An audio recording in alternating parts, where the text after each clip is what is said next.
Hello. जय हिंद प्यारे साथियों। देखिए आज हम लोग देखने वाले हैं class 12th Hindi chapter number 1 वातचित चैप्टर। ठीक है, जिसका 50 महत्वपूर्ण ऑब्जेक्टिव करवाएंगे जो आपके बोर्ड परीक्षा के लिए काफी ज्यादा महत्वपूर्ण है। तो जितने भी क्वेश्चन करवाऊंगा आप लोग अच्छे तरीके से याद कर लीजिएगा, और जो भी क्वेश्चन आपको पहले से पता हो तो उसको नीचे कमेंट बॉक्स में उत्तर देते चलिएगा। ठीक है, तो चलिए प्यार बच्चों फटाफट शुरुआत करते हैं, और साथ में चैनल से पहली बार जुड़ते हैं तो चैनल को सब्सक्राइब करना है, सब्सक्राइब करने के साथ बेल नोटिफिकेशन दबाना है। और व्हाट्सएप ग्रुप में जो विद्यार्थी नहीं जुड़े हैं तो आप लोग इस नंबर पर व्हाट्सएप मैसेज करके जुड़ जाइएगा। बताइए और सब ठीक है प्यार बच्चों? पर तैयारी कैसा चल रहा है? एकदम भौकाल तैयारी चलना चाहिए, एकदम धुआंधार, एकदम मेहनत इतना कीजिए कि बोर्ड एग्जाम में आप लोग तबाही मचा दे। ठीक है, इतना मेहनत करना है क्योंकि आप लोग को क्या करना है, खाली मेहनत न करना, और तो कुछ करना भी नहीं है।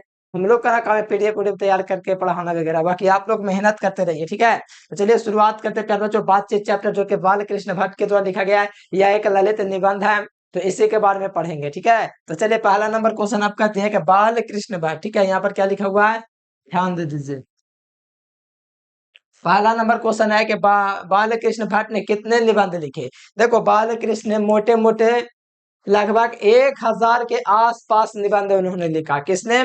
तो ये निबंध जो की संख्या थी प्यारे बच्चों लगभग 1000 के आसपास में बाल कृष्ण भट्ट ने निबंध लिखा था। और इसका जन्म जो हुआ था 23 जून 1844 ईस्वी में जन्म हुआ था, और 20 जुलाई 1914 को इनका देहांत होता है। और इनका जन्म कहाँ हुआ है तो आप लोग जानवे करते होंगे प्यारे बच्चों, कमेंट बॉक्स में कमेंट कर दीजिए, क्योंकि लेखक परिचय आपको पता होना चाहिए। तो बातचीत एक ललित निबंध है जो बाल कृष्ण भट्ट के द्वारा लिखा गया है, और इन्होंने दोस्तों लगभग 1000 के आसपास में निबंध लिखे हैं। निबंध का मतलब जो इससे होता है ना वो लिखे हैं।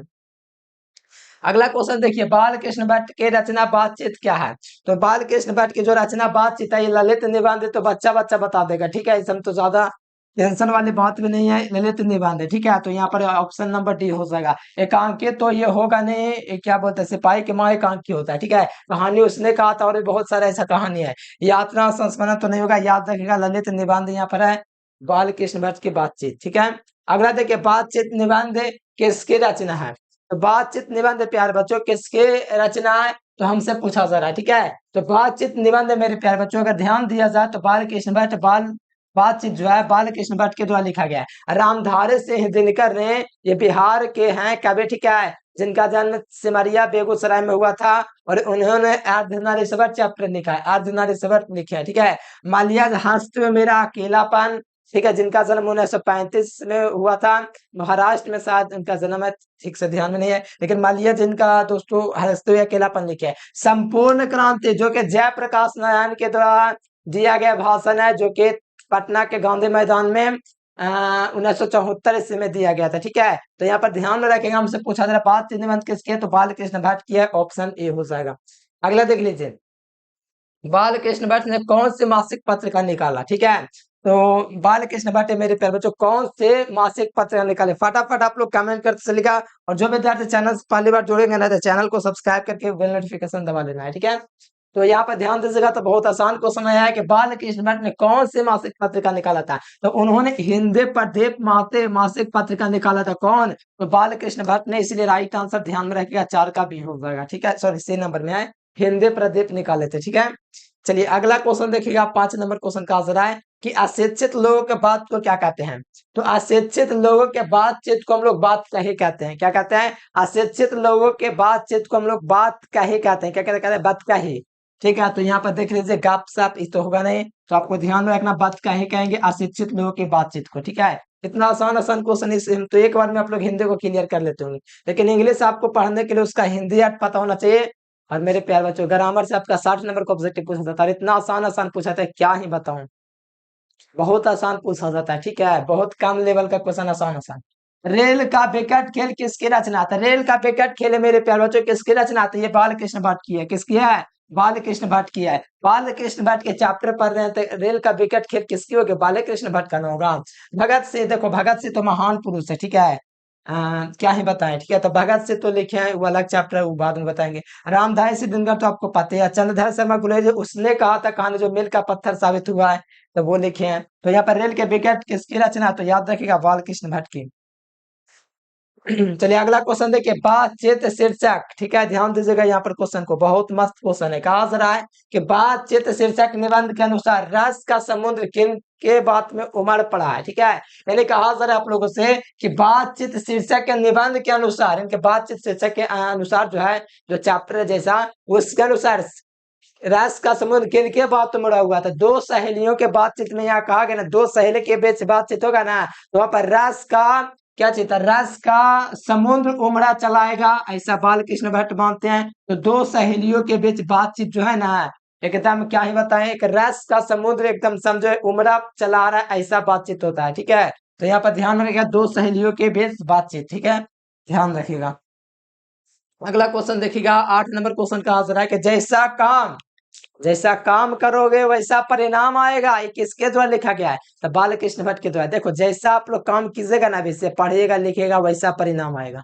तो जैसा काम वैसा परिणाम किसके रचित प्रहसन है, तो याद रखना ये बालकृष्ण भट्ट का चैप्टर है, पढ़ रहे हैं तो बालकृष्ण भट्ट होगा। और हमको ये बताओ बालकृष्ण भट्ट का जन्म कब हुआ था, 23 जून 1844 ईस्वी को।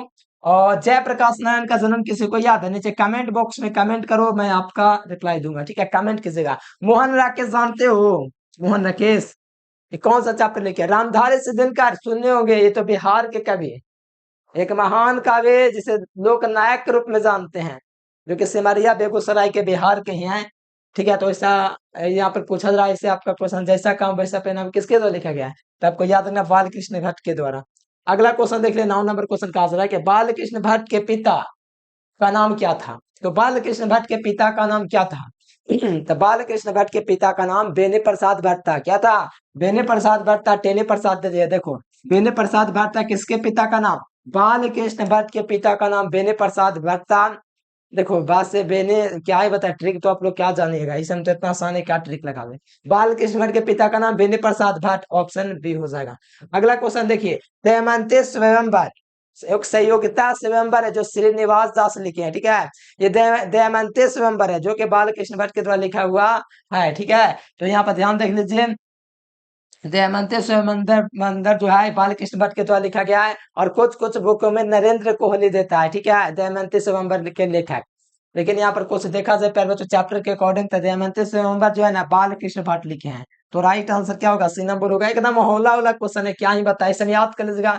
तो हिंदी में 2 नंबर या 3 नंबर का ऑब्जेक्टिव या 1 नंबर का आएगा तो कभी छूटेगा नहीं, क्योंकि आपका भले 26 चैप्टर हिंदी में है, लेकिन आपका 40 क्वेश्चन बुक सेव करेगा, ये बात को ध्यान रखिएगा। फिजिक्स केमिस्ट्री नहीं कि एक एक चैप्टर से 8 को 10 को ऑब्जेक्टिव पहुंच जाएगा, ठीक है, समझिए थोड़ा। बालकृष्ण भट्ट किस युग के निबंधकार है, तो भारतेंदु युग के निबंधकार है, ध्यान में रखिएगा। युग ना पूछा जा रहा है कि काल पूछा जा रहा है, अच्छा युग पूछा जा रहा है तो भारतेंदु युग, काल पूछेगा तो आधुनिक काल, ठीक है।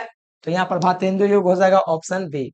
अगला क्वेश्चन देखिएगा, 12 नंबर क्वेश्चन, मनुष्य के बातचीत का उत्तम तरीका क्या है।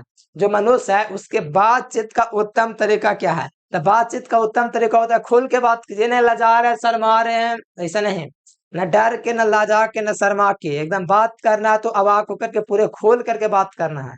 तो बातचीत का उत्तम तरीका है कि अवाक होकर के बात कीजिए, अवाक का मतलब होता है खुलकर बात करना, क्या करना, खुल करके बात करना। तो ध्यान रखिएगा प्यारे बच्चों, ऑप्शन नंबर डी हो जाएगा सही जवाब। अगला क्वेश्चन देख लीजिए, संवाद में सबसे महत्वपूर्ण क्या होता है। तो कोई भी संवाद होता है तो उसमें आत्मीयता होना चाहिए, मतलब कि आत्मनिर्भर होता है ना वो चीज। तो संवाद में सबसे महत्वपूर्ण क्या है, तो आत्मीयता होनी चाहिए, क्यों अपने आप में आत्मीयता होनी चाहिए, ऑप्शन सी इसका सही जवाब होगा, ठीक है। अगला क्वेश्चन, बालकृष्ण भट्ट का जन्म कब हुआ था। तो देखो अभी मैंने बताया है कि बालकृष्ण भट्ट का जन्म 23 जून 1844 ईस्वी में हुआ था। कब हुआ था, 23 जून 1844 ईस्वी में बालकृष्ण भट्ट का जन्म हुआ था। 23 जून 1844 ईस्वी में किसका जन्म हुआ था, तो ध्यान रखिएगा बालकृष्ण भट्ट का राइट आंसर बी नंबर हो जाएगा।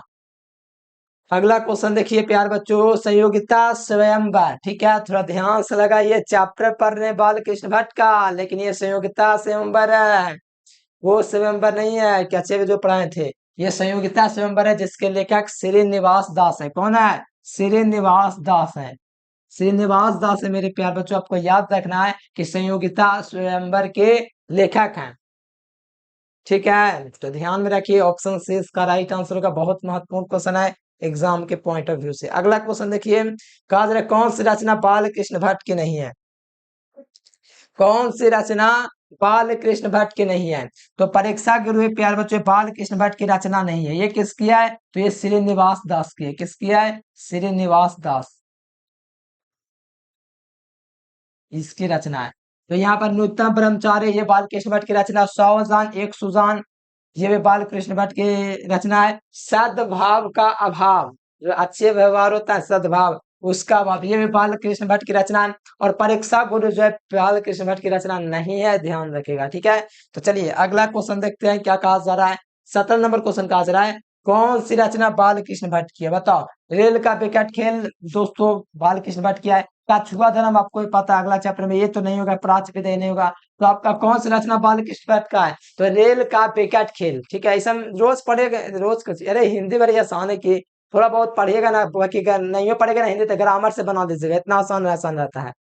तो थोड़ा समझिए हिंदी में, उतना तो आपका दिक्कत है, बस सब्जेक्टिव थोड़ा आपको आंसर राइटिंग करना पड़ेगा अच्छा करने के लिए। अगला क्वेश्चन देख लीजिए, 18 नंबर क्वेश्चन है कि बातचीत दोस्तों किस विद्या की रचना है? अब बताओ, बातचीत कहानी ना है? हाँ तो पिटाई हो जाएगा। बातचीत निबंध है, ललित निबंध। तो यहाँ पर आप लोग देख लीजिए, ललित निबंध आपको डी नंबर में मिलेगा। बातचीत क्या चीज है? तो ललित निबंध है। क्या चीज है? तो ललित निबंध। बात को ध्यान में रखते हुए ऑप्शन डी को लॉक किया जाए। अगला क्वेश्चन दिया जाए, तो अगला क्वेश्चन कहा जा रहा है कि रॉबिन्सन क्रूसो ने 16 वर्ष के उपरांत में किसके मुख से एक बात सुनी? 16 वर्ष के उपरांत में जो है ना, रॉबिन्सन क्रूसो ने पहले बात तो जानवरों के बीच में रहा, ठीक है। रॉबिन्सन क्रूसो जो कि जानवरों की तरह एकदम व्यवहार हो गया था उसका। तो रॉबिन्सन क्रूसो ने 16 वर्ष के उपरांत में किसके मुख से एक बात सुनी? तो उन्होंने फ्राइडे के मुंह से एक बात सुनी, और जैसे इन्होंने बात सुनी ना, तो इसके उसको ऐसा लगा, एकदम बहुत सुंदर उसको लगा। जैसे कि रॉबिन्सन क्रूसो के बारे में आप लोग सुने होंगे, वो पहले बात तो जानवरों के बीच में पूरा जिंदगी रहा, लेकिन एक बार वो वॉइस सुना फ्राइडे के, वो अपने इंसान का आवाज सुना ना, तो उसको बहुत सुकून मिला कि वाह क्या वॉइस है। तो वो फ्राइडे ने, ठीक है। तो रॉबिन्सन क्रूसो ने 16 वर्ष के उपरांत में किसके मुख से बात सुनी? तो फ्राइडे के मुंह से बात सुनी थी। ध्यान रखिएगा ऑप्शन ए। बातचीत शीर्षक निबंध के निबंधकार कौन है? तो बातचीत जो शीर्षक है इसके लेखक कौन है? हम सभी को पता है कि जयप्रकाश नारायण है ना। तो कैसे हो जाएगा? जयप्रकाश नारायण संपूर्ण क्रांति दिए थे, और उन्होंने संपूर्ण क्रांति चैप्टर लिखा जो भाषण है, जो कि नहीं होगा। मोहन राकेश, ठीक है। तो ये वाला होगा नहीं। मोहन राकेश क्या लिखा है? कमेंट करके बताइएगा प्यार बच्चों, आपके लिए रहा, ठीक है। और नंबर चित्तू प्रगीत और समाज लिखे हैं, तो ये वाला भी नहीं होगा। तो बाल कृष्ण भट्ट क्या चीज हो जाएगा? सही जवाब हो जाएगा बातचीत निबंध के निबंधकार कौन है? तो ध्यान रखिएगा प्यार बच्चों, आपका बाल कृष्ण भट्ट जी है। अगला क्वेश्चन देख लीजिए, बातचीत के माध्यम से बाल कृष्ण भट्ट क्या बतलाना चाहते हैं? तो बातचीत के माध्यम से बाल कृष्ण भट्ट जो है बातचीत कैसे किया जाता है वो बताना चाहते हैं। जैसे बातचीत चैप्टर पढ़े तो आपको क्या मिल रहा है? बातचीत से, बातचीत से पता चल रहा है कि बातचीत जो है एकदम भाषा करने के, कैसे बातचीत आपको करना है दूसरों से, उसकी शैली दिखाता है। कैसे आपको बात करना है, कैसे को भाषण देना होता है, बातचीत में कैसे आपको हंसना चाहिए। खाली होठों का फड़कना होना चाहिए ना कि हंस रहे एकदम पूरा दांत चिहाड़ के लग रहा है कि जैसे कि भाषण चल रहा है, ठीक है। तो भाषण वो अलग है, बातचीत अलग है। बातचीत में भाषण, बातचीत के शैली, कैसे बात आप कर सकते हैं दूसरों से, वो बताते हैं बालकृष्ण भट्ट, ठीक है। तो बातचीत के शैली बताते हैं, ना कि भाषण की शैली, ना कि संवाद की, नहीं, इनमें से कोई नहीं। तो यहाँ पर आपका बातचीत की शैली दिखाए हैं। अगला क्वेश्चन देखिए प्यार बच्चों, भट्ट जी किसने अंग्रेजी साहित्य के एडिशन, कितना बढ़िया क्वेश्चन है, देखिए। तो कहा जा रहा है कि भट्ट जी यानी कि बालकृष्ण भट्ट को किसने अंग्रेजी साहित्य के एडिशन और स्टाइल की श्रेणी में रखा? तो वो थे हमारे रामचंद्र शुक्ल। कौन थे? रामचंद्र शुक्ल भैया करने हैं, तो ऑप्शन नंबर सी में है। बहुत बढ़िया, ध्यान रखिएगा। भट्ट जी को किसने अंग्रेजी साहित्य के एडिशन और स्टाइल के श्रेणी में रखा? बालकृष्ण भट्ट को अंग्रेजी साहित्य के एडिशन और स्टाइल के श्रेणी में रखने वाले वो थे रामचंद्र शुक्ल, ठीक है। नाखून क्यों बांटते थे? मैट्रिक में हजारी प्रसाद द्विवेदी लिखा था, रामविलास शर्मा आपको पता है सबने लिखा है, रामचंद्र शुक्ल। अगला क्वेश्चन देखिएगा, बाल कृष्ण भट्ट का निवास स्थान कौन सा है? तो बाल कृष्ण भट्ट का निवास स्थान की बात है मेरे प्यार बच्चों, तो यहाँ पर ध्यान में रखिएगा इलाहाबाद। इलाहाबाद का नाम अभी पता है क्या है? प्रयागराज है, जो कि पहले का नाम वापस लिया गया और सही किया गया, ठीक है। पुराना नाम उसको वापस लेंगे कि इलाहाबाद अब नहीं नाम है, इसका नाम प्रयागराज है। क्या चीज नाम है? प्रयागराज, ठीक है। प्रयागराज जो कि पहले इसका पुराना नाम था, जो कि अब नया फिर हो गया इसका नाम। ठीक है, प्रयागराज जो कि पूरा अब ये नाम हो चुका है, एग्जाम में आएगा तो इलाहाबाद नहीं रहेगा, प्रयागराज रहेगा। बालकृष्ण भट्ट का निवास स्थान का क्या है, तो प्रयागराज कहाँ, उत्तर प्रदेश में। ठीक है, तो ध्यान रखिएगा, ऑप्शन नंबर बी हो जाएगा। लखनऊ तो होगा नहीं, मथुरा तो नहीं होगा, वाराणसी नहीं होगा। अगला क्वेश्चन देखिए, बालकृष्ण भट्ट ने किस पत्रिका का संपादन किया, तो बालकृष्ण भट्ट ने प्यार बच्चों किस पत्रिका का संपादन किया था, तो आपको याद रखना, हिंदी प्रदीप पत्रिका का संपादन किए थे कौन, तो बालकृष्ण भट्ट ने। कौन सा, तो Hindi Pradeep, option number C इसका राइट आंसर होगा। अगला क्वेश्चन देखिए, बालकृष्ण भट्ट ने हिंदी साहित्य पत्रिका कब निकाला, अब ये क्वेश्चन बता दो प्यार बच्चों, 1877 में लगाइए क्या, तो बताइए यहाँ पर हिंदी जो प्रदीप है मेरे प्यार बच्चों, हिंदी प्रदीप क्या चीज है, हिंदी प्रदीप सहित है। इस पत्रिका को कब निकाला गया बता दीजिए, यहाँ पर 25 नंबर क्वेश्चन, बहुत बढ़िया क्वेश्चन है। पहली बात तो इसको 5 स्टार में रखिएगा, मस्त क्वेश्चन है। ठीक है, पहली बात तो ये संपादन तो किया है बालकृष्ण भट्ट ने, लेकिन कब किया ये क्वेश्चन किया जा रहा है, तो 1877 इसमें बालकृष्ण भट्ट ने हिंदी प्रदीप मासिक पत्रिका का संपादन किया था। तो राइट आंसर क्या होगा, तो ऑप्शन नंबर ए हो जाएगा। ठीक है, कोई दिक्कत है तो नहीं, अरे हिंदी में इतना मेहनत कर रहे बढ़िया, इंग्लिश लगता है कि पढ़ा देंगे, ग्रामर में टाइम दे देंगे तो अच्छा रहेगा, तो आप लोग खुद से ही पढ़ सकते हैं हिंदी, है ना। अगला देखिए, कौन सी रचना बालकृष्ण भट्ट की रचना नहीं है, बालकृष्ण भट्ट की रचना कौन नहीं है, तो कौन ना बता देगा, पद्मावती है, बालकृष्ण भट्ट की है। और पद्मावत पूछेगा तो मलिक मोहम्मद जैसी का है। ठीक है, मलिक मोहम्मद जैसी, लेकिन पद्मावती पूछा इसलिए बालकृष्ण भट्ट की होगा, पद्मावत पूछेगा था मलिक मोहम्मद जायसी। ठीक है, और यहाँ पर पद्मावती पूछेगा था बालकृष्ण भट्ट, बेनिसार बालकृष्ण भट्ट, मेघनाथ भट्ट बालकृष्ण भट्ट, मेघदूत जो है कालिदास लिखा है, कौन भाई बा, कालिदास लिखा, अच्छा कालिदास लिखा, हाँ, कवियों में श्रेष्ठ महान कविदास। ठीक है, कालिदास। ठीक है, अगला क्वेश्चन देख लीजिए, काले यहाँ पे मेघदूतम हो जाएगा, जो कि बालकृष्ण भट्ट की रचना नहीं है, सही जवाब सी नंबर। कौन सा उपन्यास बालकृष्ण भट्ट द्वारा रचित है, उपन्यास की बात किया जा रहा है, कौन सा उपन्यास है बालकृष्ण भट्ट द्वारा रचित है, तो कौन सा दोस्तों जो उपन्यास है बालकृष्ण भट्ट के द्वारा लिखा गया, जल्दी से फटाफट लगा दीजिए। देखिए, उपन्यास वगैरह जो भी है सब पूछा जाता है, कौन निबंध है, कौन उपन्यास है, कौन कहानी है, तो निबंध उन्होंने कितना लिखा है, तो निबंध उन्होंने लगभग 1000 के आसपास में पूछा है, तो हमसे उपन्यास की बात किया जा रहा है। और बुक में देखिएगा ना, तो सबका अलग अलग कैटेगरी दिया हुआ है, कौन उपन्यास है, कौन कहानी है, कौन निबंध है, कौन नाटक है, सारा चीज दिया हुआ है। तो यहाँ पर 100 अजान 1 सुजान जो मेरे प्यार बच्चों, ये आपका क्या चीज है, तो ध्यान रखना, ये आपका उपन्यास है, क्या चीज है, ये उपन्यास है।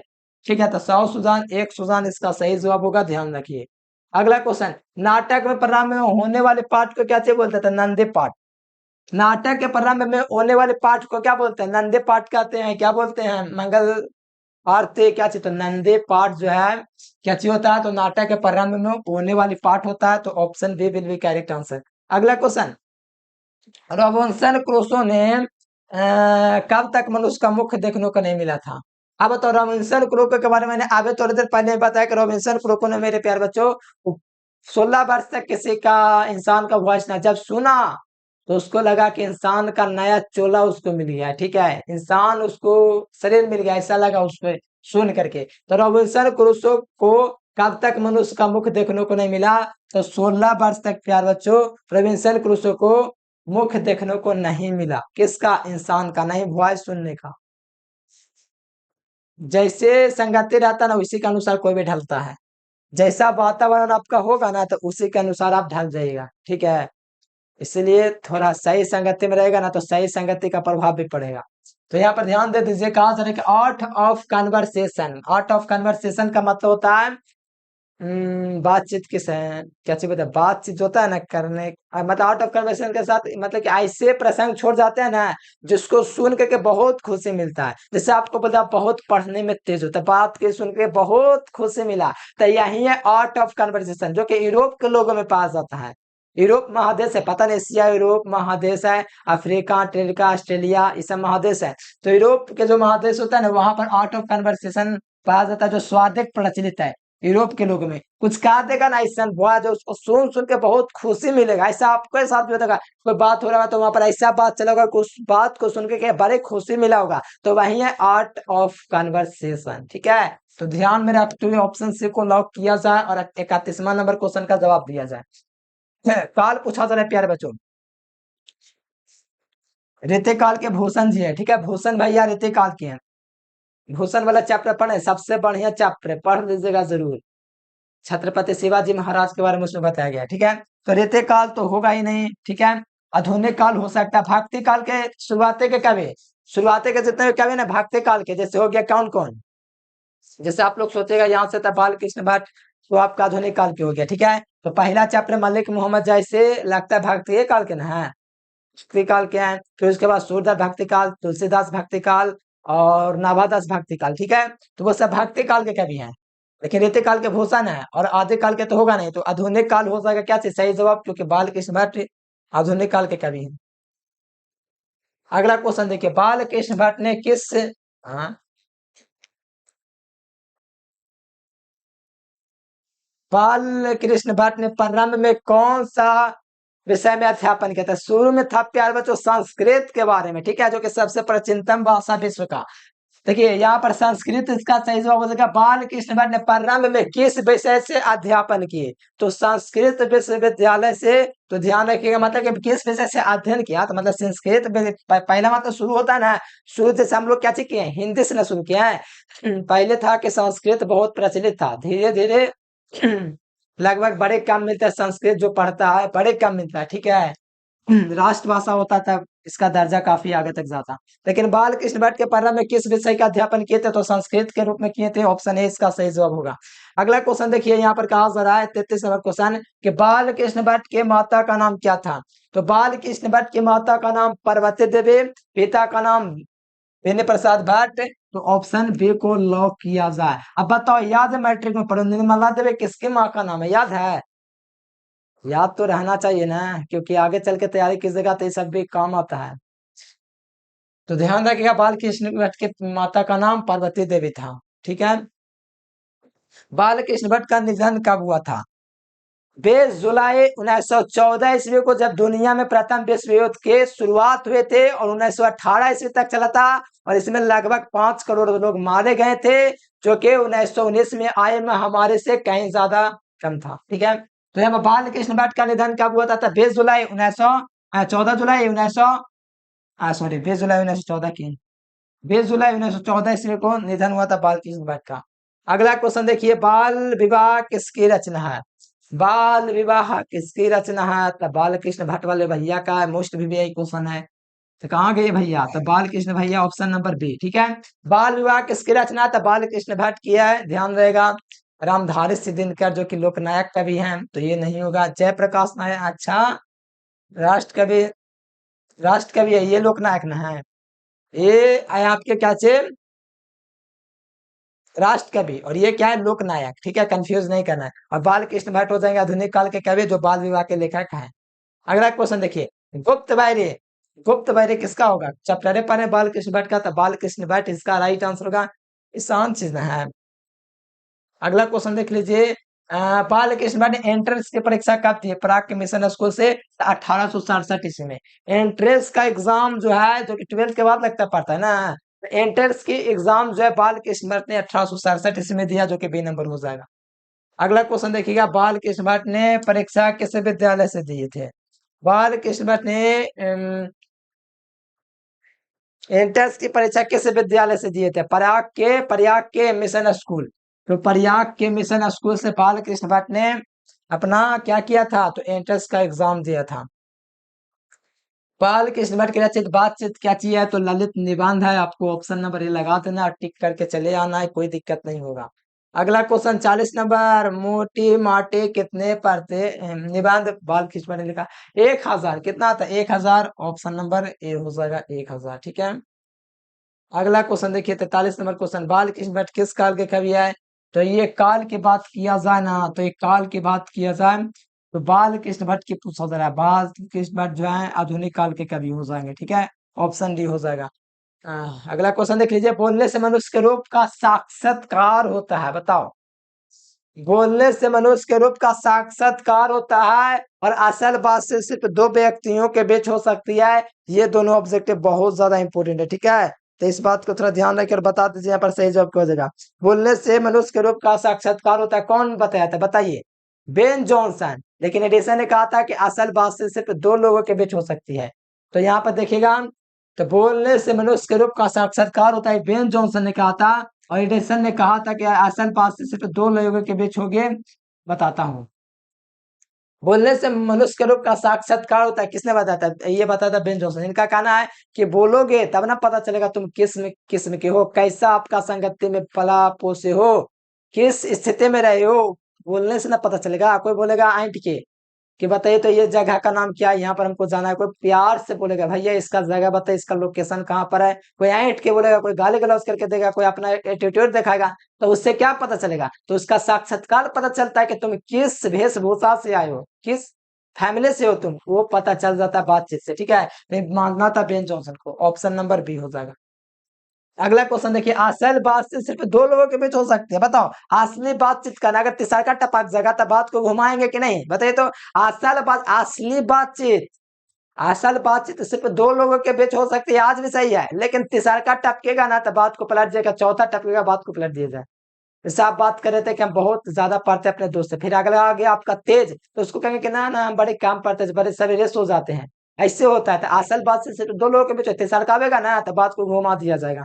तो ये होता है। तब असल बात से सिर्फ दो व्यक्तियों के बीच हो सकती है, तो हमारे भैया एडिसन कहते थे। ठीक है, ऑप्शन नंबर ए हो जाएगा। एडिसन के अनुसार बातचीत, ये तो एक क्वेश्चन है। ठीक है, तो दो लोगों के बीच, ऑप्शन ए हो जाएगा। बातचीत किस प्रकार होता है? बातचीत से मन हल्का और स्वच्छ हो जाता है। अपने दुखों को बांट दीजिए, मन हल्का हो जाएगा, स्वच्छ हो जाएगा, एकदम क्लियर हो जाएगा कि लग रहा है हाँ सब तो कह दिए, बांट दिए दुख। ठीक है, तो ये होता है। तो प्यारे बच्चों, ये चैप्टर समाप्त हुआ और इससे ज्यादा ऑब्जेक्टिव तो आएगा। अरे अभी और चैप्टर है ना। किसके ना होने से सृष्टि गूंगी होती है? तो बातचीत ना होने से, वाक शक्ति ना होने से सृष्टि गूंगी होती है। तो ऑप्शन नंबर ए इसका राइट आंसर होगा। ठीक है, चलिए लास्ट क्वेश्चन था 48 तक। और जो विद्यार्थी व्हाट्सएप ग्रुप में नहीं जुड़े, चैनल को सब्सक्राइब नहीं किया, नोट्स नहीं, इस नंबर पर मैसेज करके आप लोगों को ज्वाइन कर लेना है। ठीक है, तो चलिए प्यारे बच्चों, फटाफट वीडियो को लाइक कर लीजिए, चैनल को सब्सक्राइब करके लाइक कर दीजिए। ठीक है, आगे बताइए, डेरिवेशन स्टार्ट करें। माना है आपका डेरिवेशन करने का, माना कि हम 5 नंबर में चाहें कि फिजिक्स में 70 में 70 आ जाए, केमिस्ट्री में 70 में 70, बायोलॉजी में 70 में 70, मैथ वाला तो 100 में 100 लेवे करेंगे। ठीक है, तो कमेंट करके बताइए प्यार बच्चों, आप लोग कमेंट जरूर से कीजिए। ठीक है प्यार बच्चों, आज के फिलहाल इतना ही। Thanks for watching this video. जय हिंद, वंदे मातरम।